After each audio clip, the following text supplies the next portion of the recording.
was currently living in New York City, Long Island to be exact, and I was doing real estate in the city.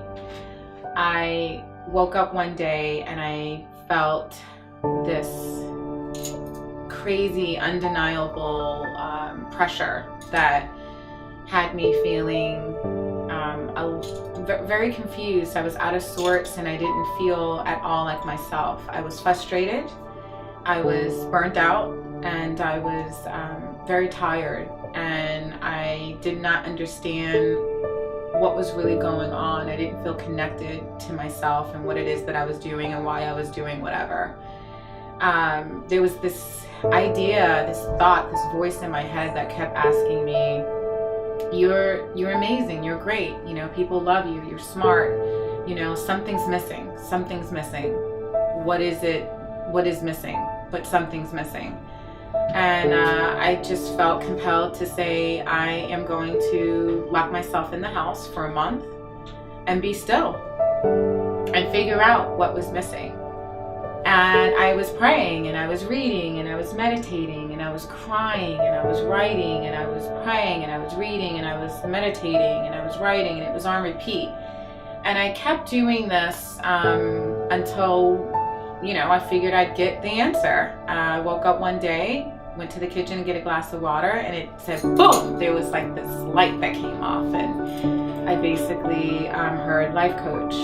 This outer body experience where tears started coming down my eyes, and I got hot, and then I got cold, and you know, I was just like, oh my goodness. And then immediately after that, I heard the voices that said, no one's gonna believe you, you've been branding yourself as this real estate agent, you know, this is not a good idea.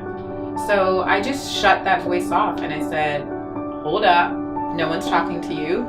I'm going to listen to this. It was like this magnet that had me say, you know what, I'm diving in. So I started researching programs that was going to help me build a program or, you know, learn how to coach people. I knew it was in me. It was always something that I was good at, you know, helping people become better than themselves, or helping them really reach new levels of possibilities for themselves. And so I did. I started my business, and I started coaching people, and everything was great. And there was another encounter that I had, and that was where God came to me and he said, I need you to make this a lot more focused on me.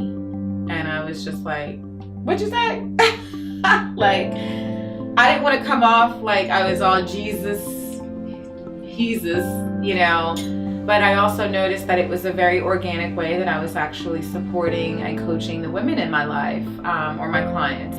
So as I began to develop my relationship with God, he demanded new levels of me. And eventually he said to me, I need you to focus on women, and I need you to help them bridge the gap from fear to faith.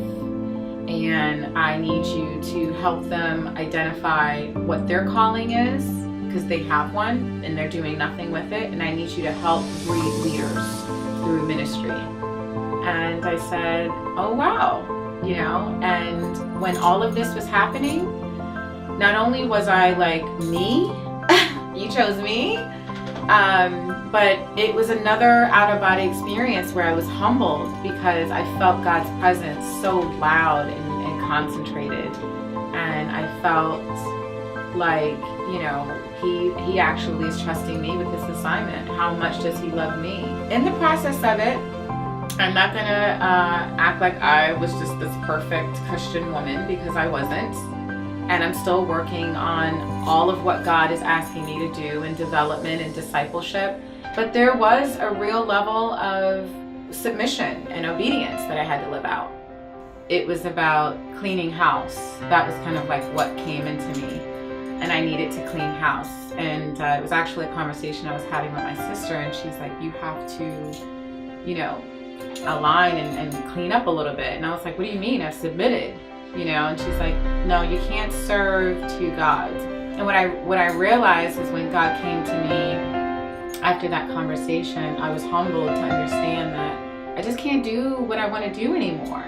You know, now aligned to this new calling that he's placed in my spirit, And, you know, it doesn't feel like it's work that I'm resisting. It feels like it's a blessing and an honor and a gift that I am redeeming and connecting to. And it's crazy because the new law and the structure that I'm living for and working hard at being my best at has like this inner joy and peace that comes with it. So, you know, even with all the adversity that is outside in this world, I still have this joyful, harmonious, you know, inner peace and security that, you know, I'm in alignment to what God wants me to do. And, you know, that makes me feel really good because I'm safe, you know, and miracles are happening. That's what it's about. It's about trusting Him and allowing Him to really make waves in your life.